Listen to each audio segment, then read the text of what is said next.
Magandang araw sa inyong lahat. Please like and subscribe to my YouTube channel. Frank Lawrence. Kabanata 1. Pirmahan mo ito para ma-finalize ang divorce niyo kung wala ka ng mga katanungan. Ang sabi ng babaeng nakasuot ng bulaklaking damit at itinulak niya ang isang piraso ng papel papunta kay Frank Lawrence. Nakaupo sila sa Lane Manor, at nagsalubong ang matatalas na kilay ni Frank habang nakatitig siya sa divorce agreement bago siya lumingon sa babae na mother-in-law niya, na si Gina Zonda. Ano ito? Itinumpi ni Gina ang kanyang mga braso sa tapat ng kanyang dibdib at sinabing, kakatapos lang maging pampubliko ang Lane Holdings, ibig sabihin lang nito na lalo lang lumalaki ang agwat sa pagitan ninyo ni Helen. Tutal wala ka namang maitutulong sa kanya sa career niya, ang tanging magagawa mo lang ay hilahin siya pababa, at dahil dito ay mas mabuting hiwalayan mo na siya sa lalong madaling panahon. Ngumiti ng mapait si Frank. Ito ba ang iniisip ni Helen, o ito ba ang iniisip mo? Sumimangot si Gina. Ito ang iniisip ng bawat miyembro ng pamilya ko. Siguro nga si Henry ang nagtakda ng kasal niyo ni Helen, pero naging mabuti kami sa iyo habang naging pabigat ka sa amin sa nakalipas na 3 taon. Pirmahan mo ito kung alam mo kung anong makakabuti sa iyo. Huminga ng malalim si Frank. Sa loob ng 3 taon, ginamit niya ang lahat ng koneksyon at resource na mayroon siya upang tulungan ang Lane Holdings na lumago mula sa pagiging isang maliit na negosyo hanggang sa maging isa itong pampublikong kumpanya. Subalit, itinuturing lamang siya ng mga Lane na isang walang kwentang asawa. Kalokohan. Gayunpaman, sinabi niya na, papayag ako sa divorce, pero gusto ko munang makita si Helen. Walang oras ang anak ko para sa iyo, ang galit na sinabi ni Gina. Talaga. Natawa si Frank, humingi siya ng divorce pero wala siyang oras para sakin. Sumanghal si Gina. Mukhang hindi mo pa rin tanggap ang agwat sa pagitan niyo ng anak ko. Hindi mo maiintindihan ang bigat na pasan niya ngayong wala ka man lang maayos na trabaho. Hindi ko naiintindihan. Tumango si Frank bilang pagsang-ayon. Pero hindi ko ito pipirmahan kung hindi ko siya makikita ngayon. Bang! Hinampas ni Gina ang kanyang kamay sa mesa at tiningnan niya ng masama si Frank. Matuto kang lumugar, Mr. Lawrence. Nakikipag-usap ako sa iyo ngayon upang iligtas ang dignidad mo, kaya pirmahan mo na ito. Haha! Iligtas ang dignidad ko. Humalaklak ng malakas si Frank bago biglang tumulim ang mga tingin niya kay Gina. Hindi ganun kalaki ang ipinagbago ng Lane Holdings sa loob ng 3 taon, pero natuto ka na agad kung paano magyabang. Anong, hindi nagkaimik si Gina? Tama na yan, isang boses ang nagsalita mula sa taas, na pumihil kay Gina bago siya muling nagbunganga. Lumingon si Frank at nakita niya si Helen na nakasuot ng itim na business suit habang naglalakad siya pababa ng hagdan papunta sa kanila. Taglay ang kanyang kaakit-akit na katawan, makinis na balat, at nakakabighaning kagandahan, isa siyang napakapambihirang babae. Gusto mo akong makita? Ang sabi niya habang naglalakad siya palapit kay Frank. Ngayon, sabihin mo na kung anong gusto mong sabihin. Naglaho ang lamig sa mga mata ni Frank habang nakatingin siya sa kanyang asawa. Sabihin mo sakin kung bakit gusto mo ng divorce. Noong ikinasal sila 3 taon na ang nakakaraan, walang-wala ang mga Lane, ngunit sinusuportahan nila ni Helen ang isa't isa at mahal nila ang isa't isa. Nangako naman si Frank na gawing pinakamakapangyarihang dinastiya ang kanyang pamilya sa buong Riverton. Subalit, habang lumalaki ang negosyo ng Lane Holdings sa bawat araw na lumilipas, mas humaba ang oras na ginugugol ni Helen sa opisina, na humantong sa panlalamig ng kanilang pagsasama. Gayunpaman, ikinatuwa at ipinagmalaki ni Frank na ang bata at inosenteng binibini ay naging isang malakas at matatag na babae. Sa kasalukuyan, iniwasan lamang ni Helen ang katanungan at pinadulas niya ang isang debit card papunta kay Frank. Naiintindihan ko na masama ang loob mo, Frank, at ako ang may ginawang mali sa'yo sa bagay na ito. Mayroong 10 milyon dito, at pwede mo ring kunin ang downtown villa, ituring mo itong alimony mo. Bumantong hininga si Frank. Hanggang ngayon, kumbinsido ka pa rin na masosolusyonan ng pera ang lahat. Oo naman. Tumango si Helen. Kung hindi ito nasolusyonan, ibig sabihin lang nito na kulang pa ang perang ginamit mo. Napailing si Frank sa pagkadismaya. Nagkakahalaga na ng 200 milyon ang Lane Holdings, at hindi pa yon sapat para sa iyo. Inunat ni Helen ang kanyang mga braso at tumingin siya sa paligid nila. Masyado kang naging komportable ng matagal, Frank, mababaw ka at kontento ka na sa barya-barya lang, kaya dito na magtatapos sa mansyon na ito ang lahat. Pero para sa akin, ito pa lang ang simula. Totoo. Mababaw ako, pero sino ba ang nagsabi nun? Nagtanong si Frank, at nagkibit balikat. Ikaw ba yun, o baka si Sean Wesley? Napaatras si Helen, nagulat siya na alam ni Frank ang tungkol kay Sean sa kabila ng pagkukulong niya sa bahay. Bagamat naging malapit siya kay Sean kamakailan, ang tanging gusto niya lamang ay magkaroon ng koneksyon sa kanya upang lalo pang umunlad ang Lane Holdings. Ipapaliwanag pa lang sana ni Helen ang tungkol dito kay Frank, ngunit pinigilan niya ang sarili niya at sa halip ay bumantong hininga siya. Oo, siya ang tagapagmana ng isang elite family sa Riverton, at magaling siyang manghula. Sa taglay nilang yaman at impluwensya, walang masama na bumuo ng alyansa kasama sila, maganda lang ang may dudulot nito. Tumango si Frank bilang pagsang-ayon, alam niya na walang makakapagpabago sa isip niya. Nagbago na ang asawa niya, at wala nang balikan para sa kanila. Kung ganun, sana maging masaya ka, ang sabi ni Frank. Napirmahan na ni Helen ang divorce agreement, at pinirmahan na din ito ni Frank. Pagkatapos, lumamig ang kanyang tingin nang itulak niya ang debit card pabalik sa mag-ina. Sa inyo na ito. Simula ngayon, tapos na ang lahat ng ugnayan sa pagitan natin. Nagmamataas ka lang. Sumanghal si Gina at inirapan niya si Frank, ngunit mabilis niyang kinuha ang debit card. Samantala, naramdaman ni Helen na naluluha ang kanyang mga mata habang pinapanood niyang umalis si Frank, walang kapanatagan ng loob, tanging kawalan lang ang naramdaman niya, na para bang may nawala sa kanyang isang mahalagang bagay. Mom! Bumulong si Helen. Sa palagay ko pinagsisisihan ko ito ng konti. Ano bang pagsisisihan mo? Tandaan mo lang na mas dalasan mo yung pagsama mo kay Mr. Wesley, mariin siyang sinagot ni Gina. Maghintay ka lang, hindi magtatagal ay aakyatin ng pamilya natin ang ranggo ng pagiging isa sa mga elite ng Riverton.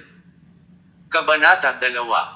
Paglabas ni Frank sa Lane Manor, lumingon siya upang tingnan ang lugar kung saan siya tumira ng 3 taon. Mag-isa siyang pumunta dito at ngayon ay umalis siya ng walang kahit ano. Sa sandaling iyon, isang Rolls Royce ang mabilis na umaandar papunta sa kanya mula sa malayo, na huminto sa may tabi niya. Bumukas ang pinto, at isang lalaki na nakasuot ng isang suit ang bumaba, at ngumiti habang naglalakad siya papunta kay Frank. Mr. Lawrence, anong ginagawa mo dito? Nagtanong si Frank habang pinagmamasdan niya ang lalaki, siya si Trevor Zurich, ang CEO ng Trevor International. Nakipag-partner ako sa asawa mo kamakailan para sa isang development project sa West City, at nagpunta ako upang pag-usapan ang mga detalye kasama siya, ang sabi ni Trevor. Tumango si Frank ngunit sinabi niya na, hindi niyo kailangang mag-usap, nakuha na ni Helen ang suporta ng Wesley family at hindi na niya kailangan ng suporta natin, at hindi ko na siya asawa. Ano? Napasigaw si Trevor, hindi siya makapaniwala. Anong nangyayari? Naghiwalay na kami ni Helen, umamin si Frank. Simula ngayon, wala nang ugnayan sa pagitan ko at ng mga Lane. Pagkatapos, humarap siya kay Trevor at marahan niya siyang tinapik sa kanyang balikat, sinabi ni Frank sa kanya, salamat sa tulong mo sa nakalipas na 3 taon, brother. Bagamat nakabase sa ibang bansa ang karamihan sa mga negosyo ni Trevor, pinakiusapan siyang bumalik upang suportahan ang mga Lane at wala siyang kinitang kahit ano sa mga panahong iyon. Gayunpaman, agad na iniyuko ni Trevor ang kanyang ulo at sinabing, "Hindi, Mr. Lawrence, karangalan ko ang pagsilbihan ka, pero bakit biglang nagdesisyon si MS Lane na hiwalayan ka? Yung batang Wesley ba ang may kagagawan nito?"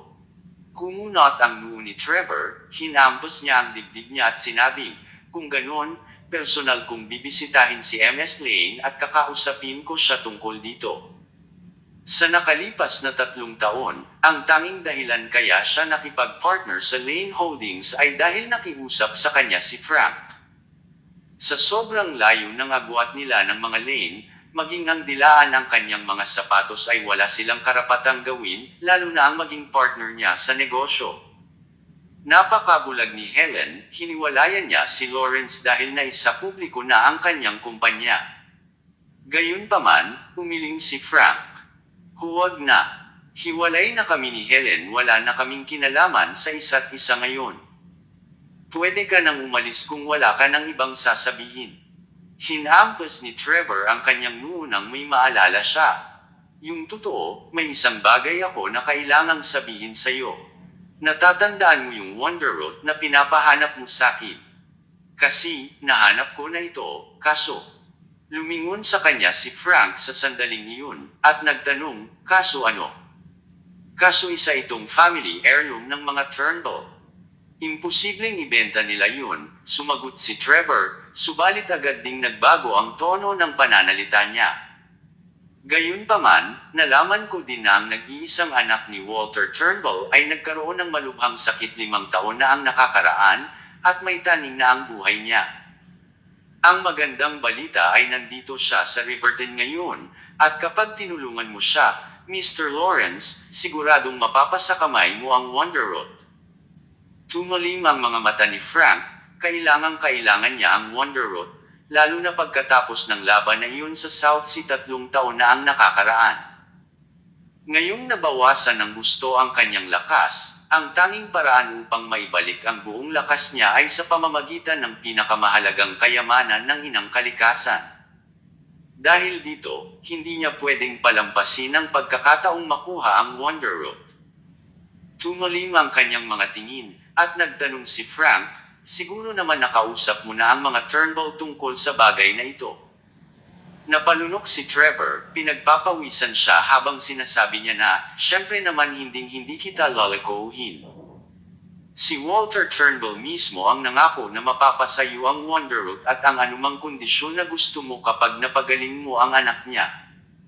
Pinagdikit ni Frank ang kanyang mga kamay sa likuran niya at hindi na siya nagtanong tungkol sa bagay na ito. "Kung ganun, bisitahin natin ang mga Turnbull." Natuwa si Trevor. Binuksan niya ang pinto para kay Frank at sasakay na sana siya ng may isang BMW na mabilis na umaandar papunta sa kanila at pumarada sa harap ng Lane Manor. Si Peter Lane, ang nakakabatang kapatid ni Helen, ay biglang bumaba at nagmamadaling lumapit kay Trevor. "Nakatapos ka na ba sa pakikipag-usap mo sa ate ko, Mr. Zurich?"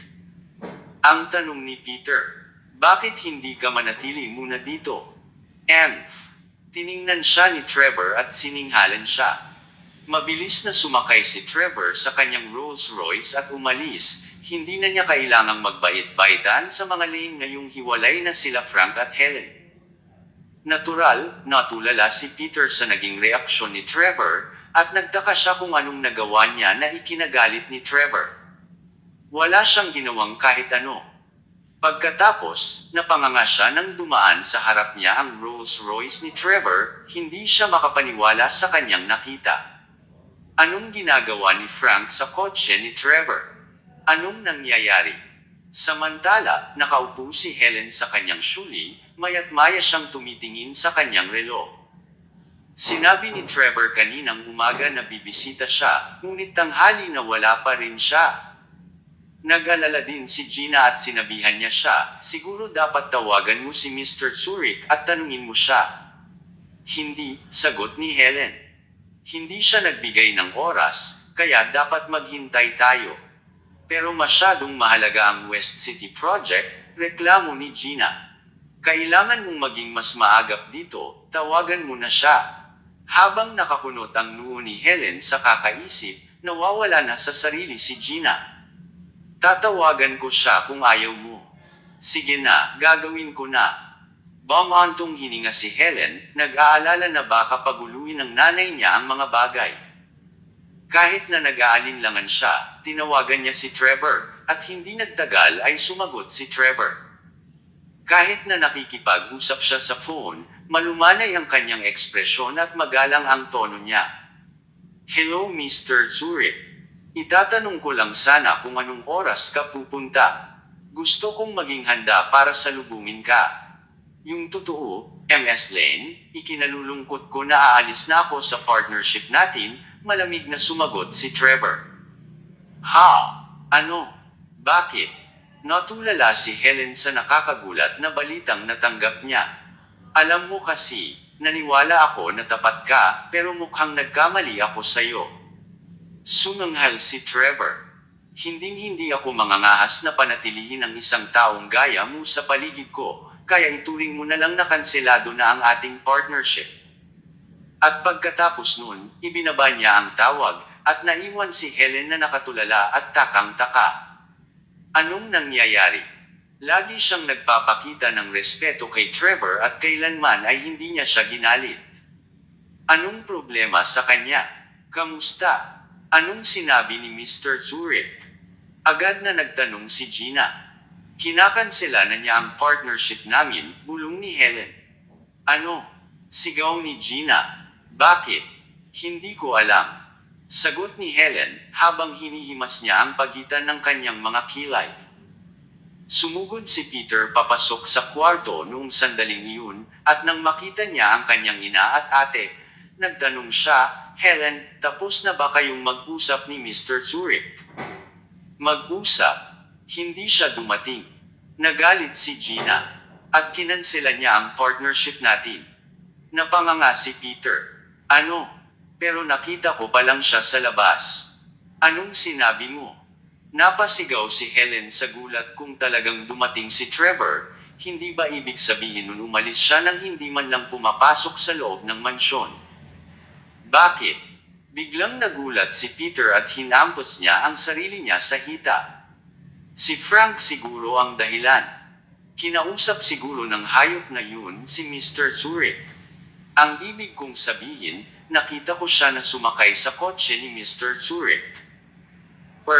Yun nga siguro ang dahilan, nagalit si Gina nang mapagtanto niya ito. Yung walang kwentang yun na madalas mukhang mapagpakumbaba, pero mukhang lumalabas na napakasama niyang tao, siniraan pa niya tayo bago siya umalis, kumunot ang noo ni Helen ngunit pinagsabihan niya sila. Hindi siya yung tipo ng tao na madaldal. Kilalang kilala na niya si Frank pagkatapos nilang maging mag-asawa sa loob ng 3 taon, at kailanman ay hindi niya narinig si Frank na magsalita ng hindi maganda tungkol sa ibang tao. Ano ka ba, Helen? Hindi mo alam kung anong nasa likod ng maamong mukha niya. Ang galit na sinabi ni Peter. 3 taon siyang nakatira sa bahay natin at alam niya ang lahat ng tungkol sa atin. Hindi siya mahihirapang siraan tayo. Tama si Peter, mariing sumang-ayon si Gina. Bakit naman biglang aalis si Mr. Zurich kung nasa tapat na siya ng pinto natin? Oo nga, malamang nagsalita si Frank. Si Helen, na nagpapaikot-ikot sa kwarto, ay naisip na may katwiran ang mga sinabi ng kanyang ina, kung hindi, paano nila ipapaliwanag ang ginawa ni Trevor? Humigpit ang pagkakakuyong ng kanyang mga kamao sa sandaling iyon. Paano ito nagawa ni Frank? Kailanman hindi niya siya minaltrato. Kabanata 3. Natutulog si Frank sa kotse ni Trevor noong tumunog ang phone niya, kaya nagising siya. Nang makita niya na si Helen ang tumatawag, sinagot niya ito at agad niyang narinig ang kanyang malamig na tanong, Frank, kasama mo ba si Mr. Zurich ngayon? Tumingin si Frank kay Trevor, na nakaupo sa tabi niya. Oo. Huminga ng malalim si Helen upang pakalmihan ang kumukulo niyang dugo, tila hindi nagsisinungaling si Peter.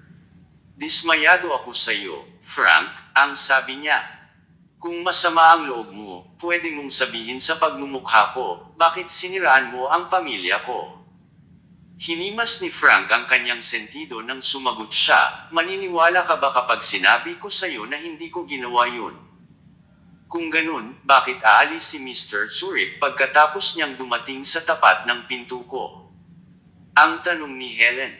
Kinansela din niya ang partnership namin.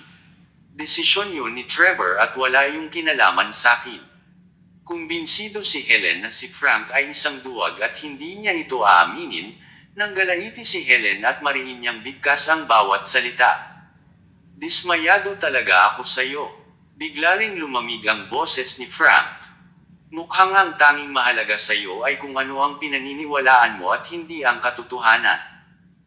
Wala akong ideya kung ano ang sinabi sa iyo ni Peter at wala rin akong balak na magpaliwanag. Huwag mo na lang akong abalahin tungkol sa mga bagay na gaya nito kahit kailan. At pagkatapos niyang sabihin ang mga salitang iyon, ibinaba ni Frank ang tawag, pumipintig ang mga ugat sa likod ng kanyang kamay habang kumikinang ng malamig ang kanyang mga mata. Hindi niya inakala na walang tiwala sa kanya si Helen pagkatapos ng 3 taon nilang pagsasama. Sinisi niya siya ng dahil lang sa espekulasyon. Marahil ay naniniwala din talaga si Helen na isa siyang walang kwentang shot-in. Sa tabi niya, halata ni Trevor na mula sa mga lein ang tawag. Nagtanong siya, gusto mo bang turuan ko sila ng leksyon, Mr. Lawrence? Bumantong hininga si Frank at pinagsabihan niya siya. Huwag na. Lumayo na lang tayo sa kanila simula ngayon. Hindi pa niya kayang sirain sila sa ngayon, kaya mabulok na lang muna sila kung gusto nila.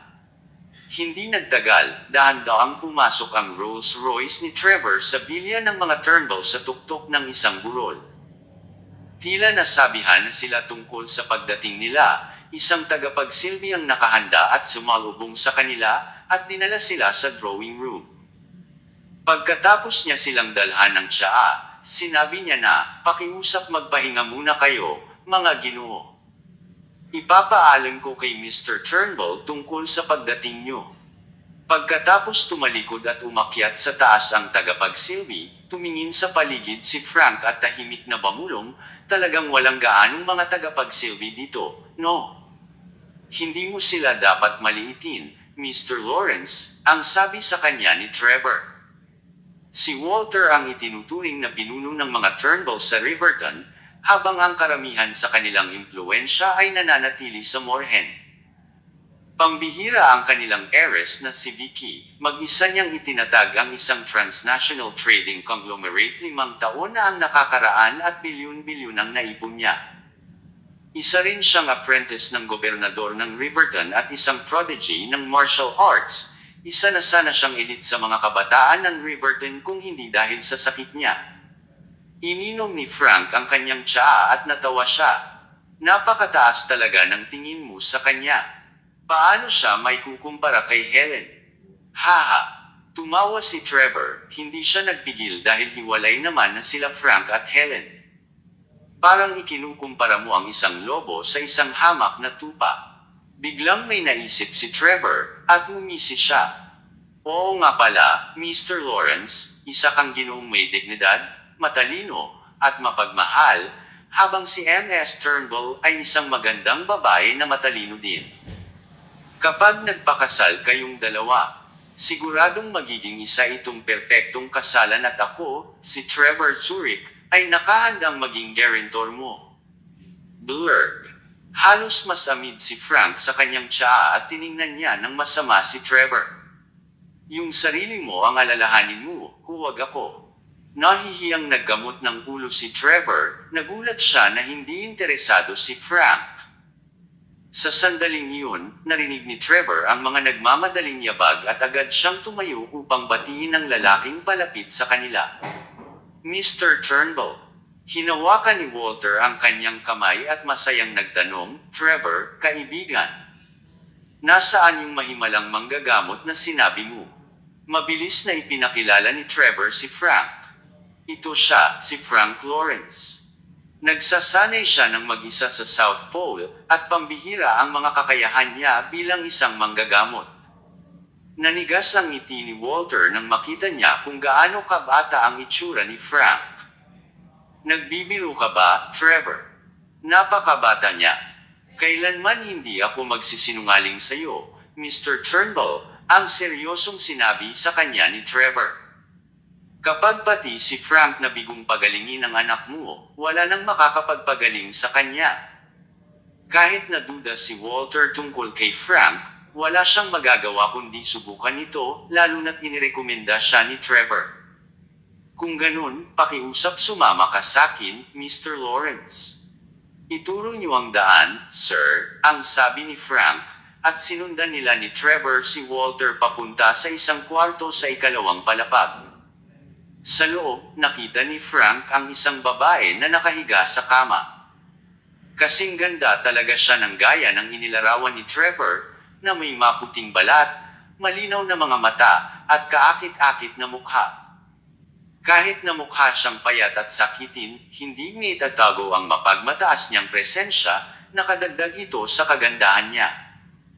Isang babaeng nakaitim na suit ang nakatayo sa tabi ng kanyang kama, at lumalabas na siya ang kanyang bodyguard.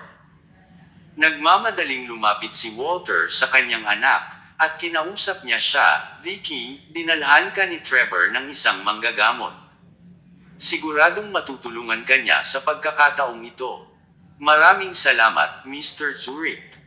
Pinilit ngumiti ni Vicky, ngunit mas alam niya ang kanyang kondisyon. Kung sa bagay, hindi na mabilang ang mga naging konsultasyon niya sa ibang mga manggagamot sa nakalipas na 5 taon. At walang sinuman sa kanila ang nakatulong sa kanya. Natural, hindi rin siya umasa na mapapagaling siya ni Frank. Ang kanyang pasasalamat ay isa lamang pormalidad. Hindi mo kailangang magpasalamat, Ms. Turnbull. Ngumiti si Trevor at lumingon siya kay Frank. Ikaw na ang bahala sa kanya, Mr. Lawrence. Tumango si Frank, komportable siya habang naglalakad siya palapit kay Vicky upang hawakan ang kanyang palso.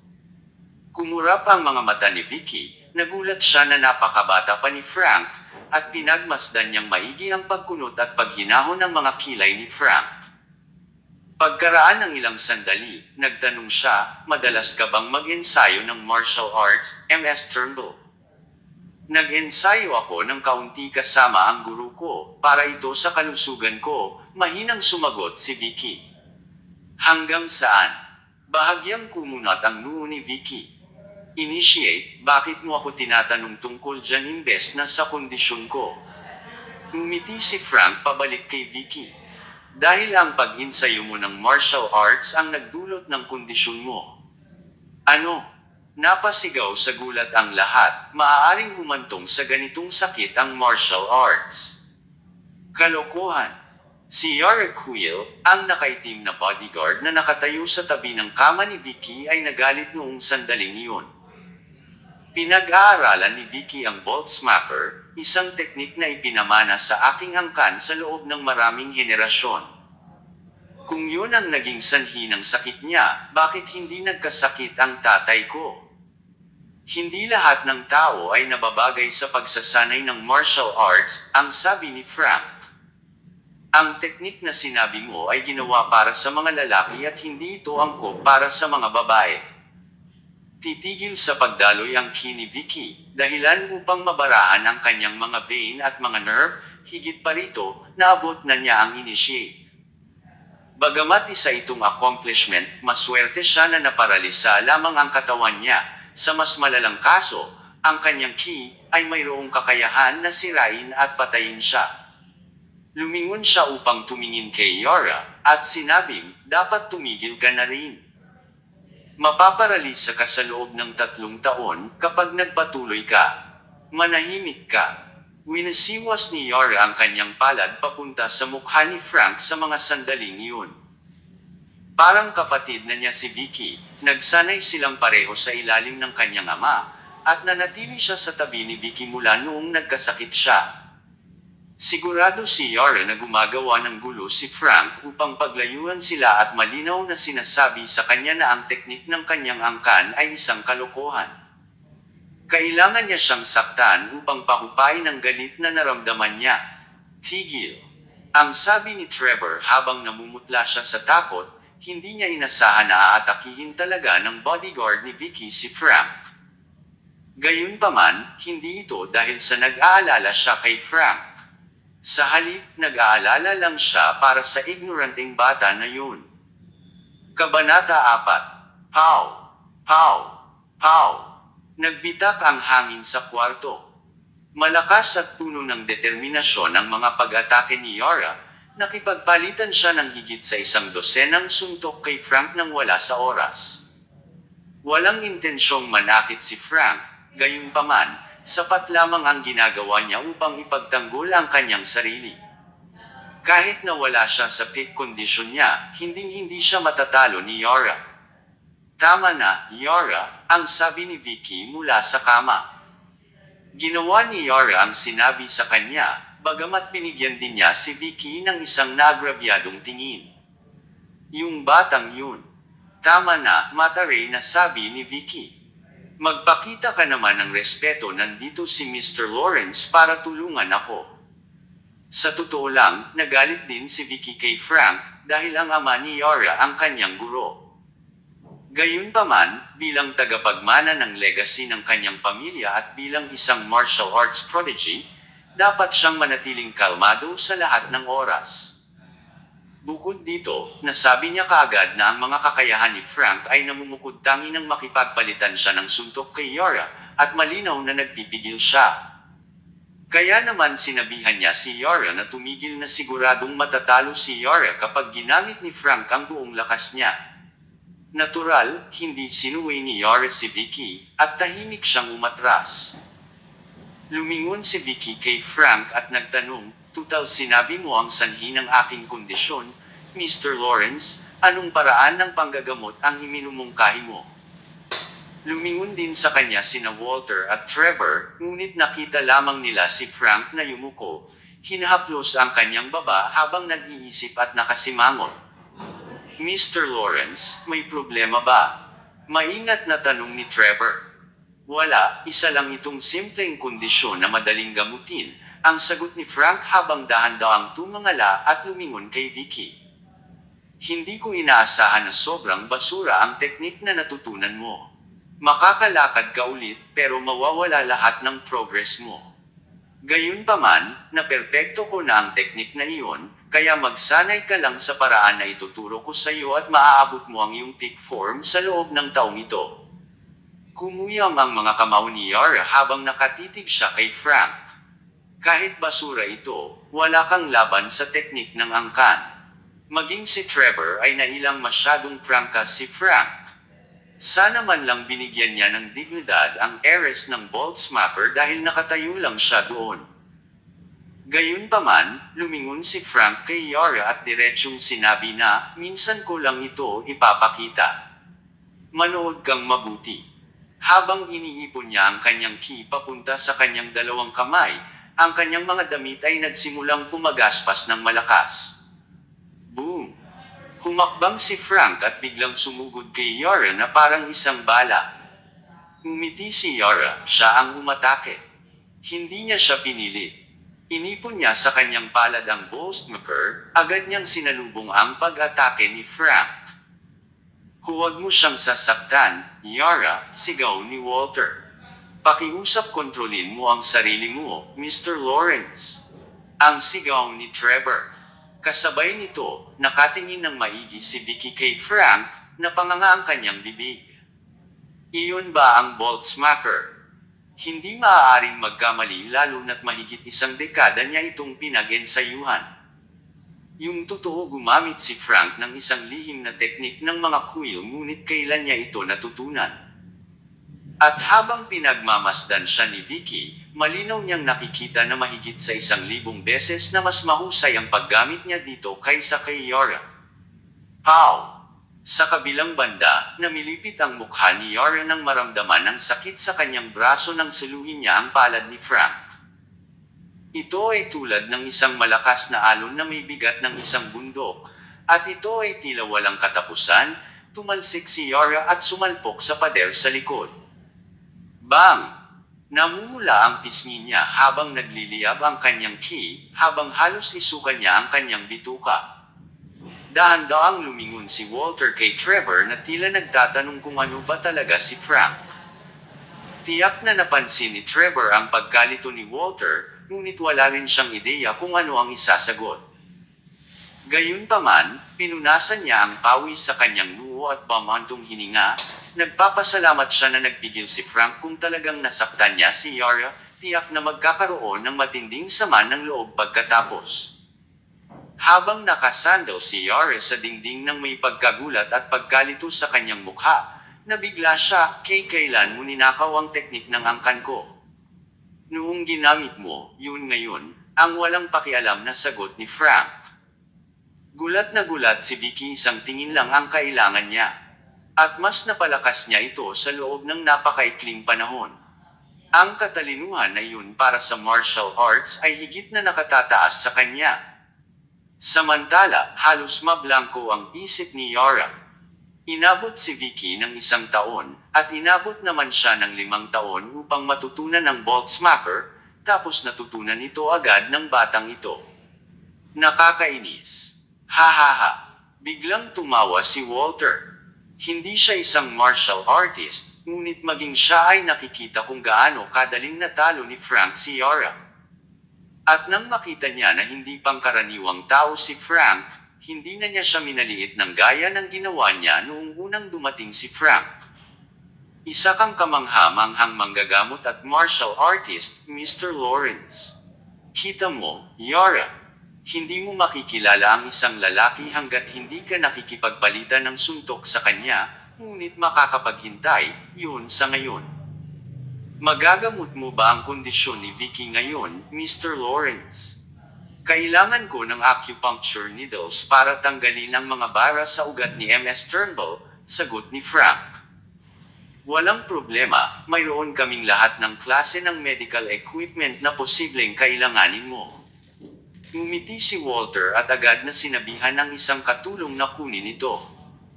Pagkatapos makuha ni Frank ang kahon, sinabi niya, ngayon pakiusap maghubad ka na, Ms. Turnbull. Ano? Nanigas ang ekspresyon sa mukha ni Vicky sa gulat. Teka lang, agad ding nagsalita si Walter. Bakit? Kailangan ba talaga ito? Kailangan kong buhayin muli ang ni Ms. Turnbull gamit ng 49 na karayom, paliwanag ni Frank. Hindi ko yun magagawa kung suot niya ang damit niya. Kumunot ang noo ni Walter. Wala na bang ibang paraan? Pwede kong palabasan ang niya, pero hindi ko yun matatanggal ng suot niya ang damit niya, sagot ni Frank, habang umiiling. Maaaring damaloy ito pabalik sa kanyang katawan, at mawawala ng silbi ang panggagamot ko sa kanya. Walter, tinutulungan ni Mr. Lawrence si Ms. Turnbull, katwiran ni Trevor. Bilang isang manggagamot, wala siyang gagawing masama sa anak mo. Sige, sumang-ayon si Walter ngunit nanatiling nagdadalawang isip. Pero engaged na si Vicky. Tama na, ang sabi ni Vicky nang nakasimangot. Ang panggagamot ay walang kinalaman sa mga engagement. Ayaw na ayaw niya kapag binabanggit ng kanyang ama ang tungkol sa engagement, at nagsisikap siya upang palayain ang sarili niya mula doon. Kung may nagawa man ito, ang mga pagtatangka ng kanyang pamilya at ng kanyang ama na ituro sa kanya ang tungkol sa mga kabutihan ng isang strategic marriage ay lalong lamang nagpasama sa loob niya. At sa ngayon, gusto niyang gumaling sa lalong madaling panahon sa halip na manatiling nakaratay o hayaan ang ibang tao na magdikta sa kanyang buhay. Umaasa ako sa iyo, Mr. Lawrence, sabi niya at lumingon siya kay Yara. Tulungan mo akong maghubad. Hindi na ipinilit pa ni Walter ang isyo dahil alam niyang masama ang loob ni Vicky. Napabuntong hininga siya at tahimik niyang inakay si Trevor palabas ng silid. Lumapit naman si Yara kay Vicky, dahan-daang itinaas ang kanyang kumot, halos hindi na itago ng manipis na puting pijama ni Vicky ang perpektong hubog ng kanyang katawan. Matapos siyang haburan ni Yara at nakahiga si Vicky ng hubot-hubad sa harap ni Frank, nanlaki ang kanyang mga mata. Hindi niya maiwasang bumanga sa perpektong katawan ni Vicky, at kahit marami na siyang nakitang katawan ng babae noon, hindi niya maiwasang mapatitig sa kanya. Kabanata 5. Tapos ka na bang tumitig? Hindi napigilan ni Yara na sitahin si Frank, tiyak na nakikita niyang nakatitig siya kay Vicky. Kahit na napatunayan ni Frank ang kanyang husay sa martial arts, naghinala siya na sinasamantala niya si Vicky, at sinabing para sa panggagamot ang paghuhubad ng kanyang damit. Ngumiti si Frank, walang bakas ng kahihiyan sa kanyang mukha habang seryoso niyang sinabi na, hindi ko maiwasang mapatitig. Ganun lang talaga kaganda si MS Turnbull. Haha, natawa si Vicky. Tapat ka, hindi ba? Talagang nagulat siya na inamin ito ni Frank ng buong tapang, hindi tulad ng mga nagpapakilalang maginoo na hindi kailanman umamin sa kanilang mga aksyon. Bigla siyang nagpakita ng kakaibang ngiti kay Frank, sinabi niya na, pwede mo akong titigan hanggat gusto mo kapag napagaling mo ako. Hindi na kailangan.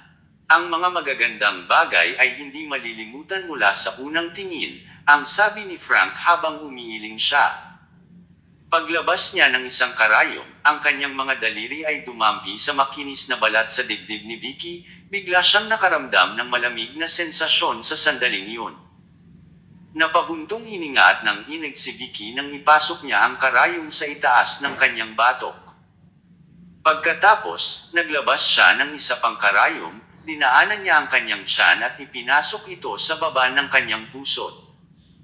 Nagpatuloy ito sa sumunod na 30 o higit pang mga karayom, bawat isa ay nag-iwan kay Vicky na namimilipit sa matinding sakit. Nakakuyom ang kanyang mga daliri sa kumot habang pinagpapawisan ng gusto ang kanyang noo, kumakabog ang kanyang dibdib habang bumibigat ang kanyang paghinga.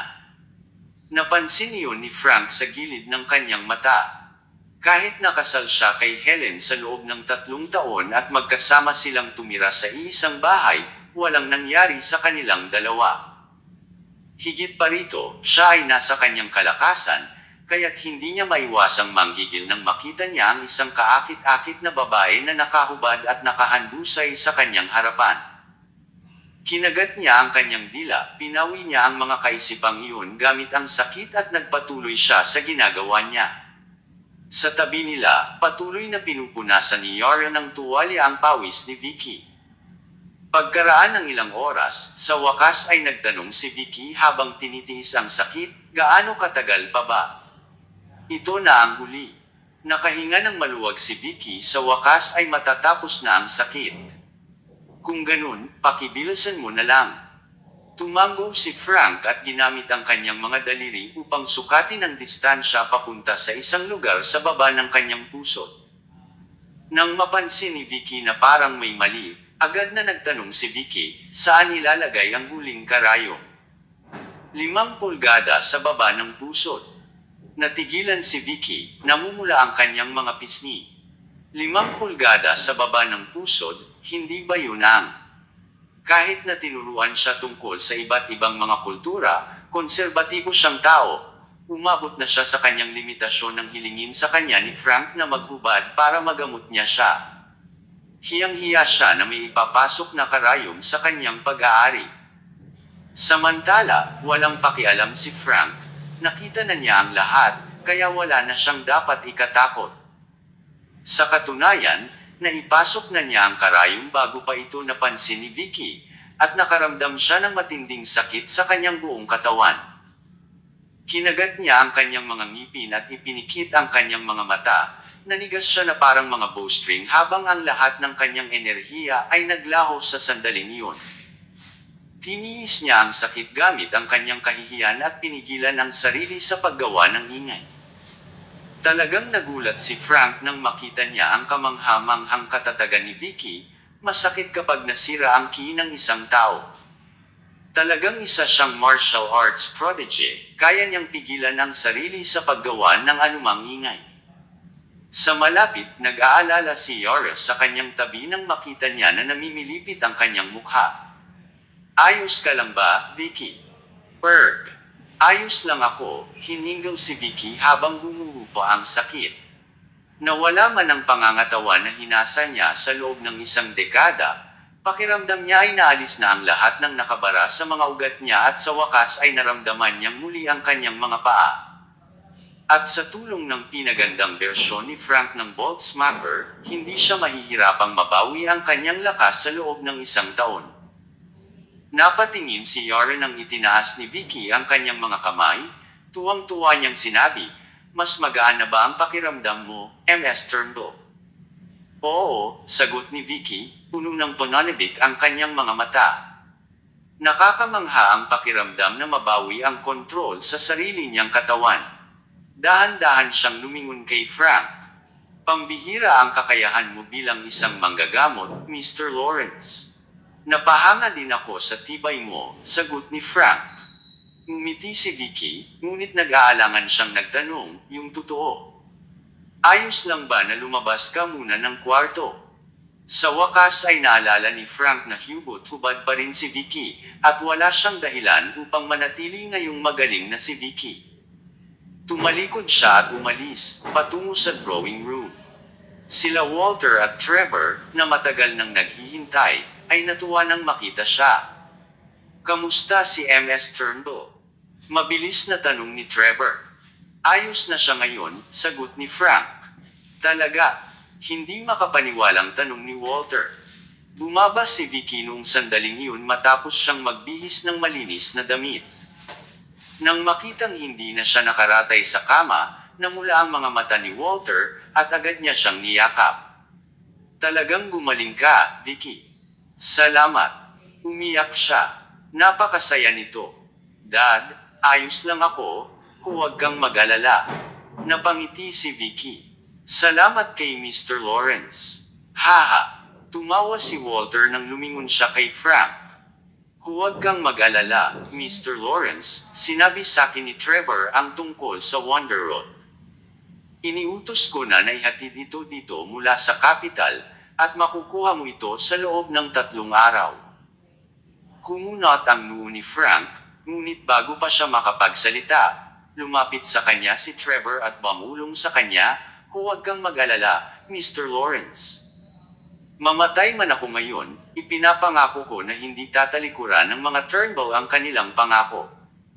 Nang mapansin na kampante si Trevor, huminahon ang ekspresyon ni Frank. "Dahil malaki ang tiwala sa inyo ni Trevor, aasahan ko na tutuparin mo ang mga sinabi mo. Dahil magaling na ang anak mo, hindi na kami magtatagal." Pagkatapos, tumalikod na siya para umalis, na ikinagulat naman ni Vicky. Isang magaling na martial artist at isang mahusay na manggagamot. Dapat nila siyang ingatan. "Sandali lang, Mr. Lawrence. Hayaan mo akong samahan ka at pasalamatan ka ng maayos," ang sabi niya at agad niyang hinabol si Frank kasama si Yara. Sa tabi nila, nakangisi si Trevor. Talagang matalas ang kanyang mga mata gaya ng inaasahan sa tagapagmana ng mga Turnbull. "So, Walter, ano ang tingin mo kay Mr. Lawrence?" ang tanong ni Trevor. Tumango si Walter at sinabi niya na biniyayaan siya sa parehong martial arts at medisina. Ang dalawang talentong iyon ang naghihiwalay sa kanya mula sa dinami-rami ng mga bigatin sa kapital. Napangiti si Trevor. "Hindi ako magsisinungaling sa'yo, hindi lang yan ang lahat ng kanyang talento. Walang may kukumpara sa kanya kahit sa buong bansa, tulad ng halos kakaunti lamang ang mga babaeng karapat-dapat sa kanya. Gayunpaman, sigurado ako, ang anak mong babae ay isa sa kanila." Napangiti si Walter nang mapagtanto niya ang sinasabi ni Trevor. "Masyado mo akong pinupuri, pero engaged na ang anak ko." "Haha." Tumawa lang si Trevor. Pero hindi pa rin siya kasal. "May oras ka pa para mag-isip muli, at huwag mong kalilimutan si Mr. Lawrence kapag ginawa mo yun." Biglang kumunat ang noo ni Walter at lumingon siya kay Trevor. "Yung totoo, nagtataka ako. Sa ibang bansa ka nagtatrabaho noon. Bakit ka nagtagal sa Riverton ng ilang taon na ngayon? At parang masyadong malaki ang tiwala mo kay Mr. Lawrence. Sa huli, ang anumang strategic marriage ay dapat na itakda sa pagitan ng dalawang mahahalagang pamilya." Kahit na si Frank ay isang hindi pangkaraniwang individual, wala siyang mga angkan na sumusuporta sa kanya at sa makatuwid ay hindi siya gaanong mahalaga sa mga turno. Malamang alam iyon ni Trevor dahil siya ang tagapagmana ng mga Zurich, at talagang nakakapagtaka na ipinagmamalaki niya ng husto si Frank. Haha! Ikinalulungkot ko na hindi ako maaaring magkomento tungkol doon, Walter. Nagkibit balikat si Trevor. Pero dapat pag-isipan mong maigi ang tungkol sa sinabi ko. Tsaka, aalis na ako ngayong tapos na ang pakay namin dito. Pakibilasan na lang at dalhin niyo ang Wonder Road kay Mr. Lawrence. Naiwan si Walter na pinag-iisipan ang mga sinabi ni Trevor pagkatapos niyang umalis, at agad niyang tinawagan ang kanyang sekretarya para i-background check si Frank.